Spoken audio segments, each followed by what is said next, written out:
Si quelqu'un a digé reçu l'appel de Dieu et a aussi reçu le Saint-Esprit, Gott au donc l'Est, et a aussi entendu parler de la bonne parole de Dieu, du monde nouveau, du futur nouvel univers et de la nouvelle terre, de cette puissance.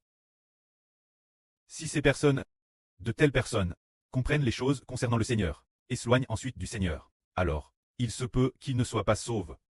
S'il a DJ entendu parler des choses concernant le Seigneur, et a DJ compris, et a Madame dire le Saint-Esprit, mais qu'il s'éloigne tout de Madame du Seigneur, alors finalement, il se peut qu'il ne soit pas fortement sauvé. C'est comme une terre au l'aune à plant des végétaux. Après avoir plant des végétaux, mais qui ne produit pas de légumes pour son propriétaire. Au contraire, elle produit des pines et des mauvaises herbes, alors le propriétaire se mettra en colère, et maudira cette terre. Le Seigneur a aussi dit cette parabole. Par exemple, au moment de semer, une partie de la semence tombe le long du chemin. Une autre sur un sol pierreux et peu profond. Une autre parmi les pines, et une autre dans la bonne terre. Ainsi, les premières semences. Celles tombent le long du chemin. Celles tombent parmi les pines. Celles tombent sur ce sol pierreux et peu profond. Celles-elles n'ont pas te sauve. Finalement, elles n'ont pas reçu la vie venant du Christ Seigneur. Seule la semence tombe dans la bonne terre. Peut porter du fruit. Ce qui signifie que, si le cœur d'une personne n'aime pas le Seigneur, qu'elle coûte la parole du Seigneur, qu'elle coûte les enseignements sur le Seigneur, mais n'y prête aucune attention, alors il se peut que le Seigneur ne lui fasse pas miséricorde. Et finalement, il ne sera pas sauve. Pourtant, d'autres personnes, après avoir entendu la parole sur le Seigneur, la désirent ardemment, aiment profondément le Seigneur, et ces personnes, elles, sont la bonne terre. Elles seront bénies par le Seigneur. Ainsi, le Seigneur va semer la semence de sa vie dans cette bonne terre, et finalement, il poussera en elle des fruits en abondance. Elle recevra cette vie du Christ Seigneur. Recevant cette vie du Christ Seigneur, finalement, son esprit sera comme l'esprit du Christ Seigneur, et aussi comme l'esprit du précleste. Le moment venu, elle aura une récolte. Le moment venu, elle, son esprit, sera emport dans le royaume des cieux. Le moment venu, elle ressuscitera d'entre les morts. Le pré et le Seigneur lui prépareront un corps plus beau. Ainsi, cette personne sera bénie. C'est cela, la parabole du semeur, dite par le Christ Seigneur. Nous disons que l'évangile du Seigneur est le Madame. Si, nous ayant entendu parler du Seigneur, nous refusons toujours de le suivre. Ou bien après avoir entendu parler des choses du Seigneur, ayant eu l'occasion d'écouter l'enseignement du Fils du Seigneur, l'enseignement du Fils du Seigneur, a beaucoup entendu.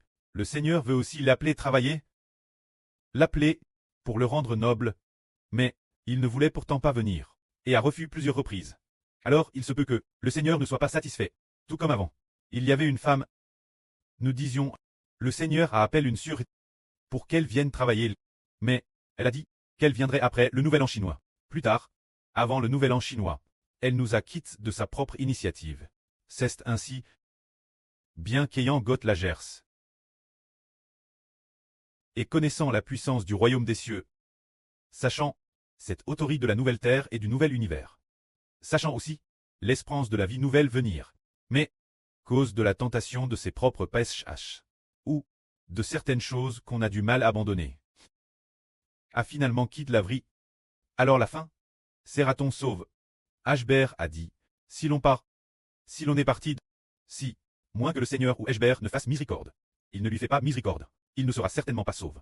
Si, moins qu'il ne lui fasse encore miséricorde, mais s'il est DJ parti, et deuxièmement, et ne revient plus, alors il sera probablement difficile d'être sauve. Ainsi, RFL Chisson-si.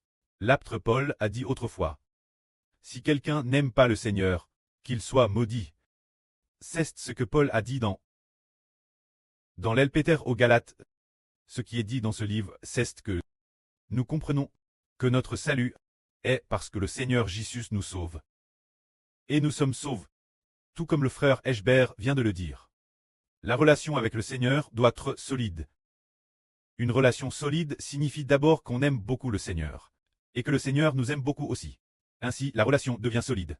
Nous aimons profondément le Seigneur, et le Seigneur nous aime profondément aussi. Dès que le Seigneur nous connaît. Déesse qu'il mentionne notre nom. Le Seigneur se réjouit, et se réjouit de nous dans l'esprit. Alors ainsi, la relation est solide, et avec une relation si solide, le diable ne peut pas nous attaquer. Parce que le Seigneur nous aime profondément. Le Précleste nous aime profondément. Ainsi, nous appelons cela des fondations solides. Des fondations solides. C'est ce que le Seigneur nous aime profondément. Et que nous aimions profondément le Seigneur. La relation avec le Seigneur est solide. Amen.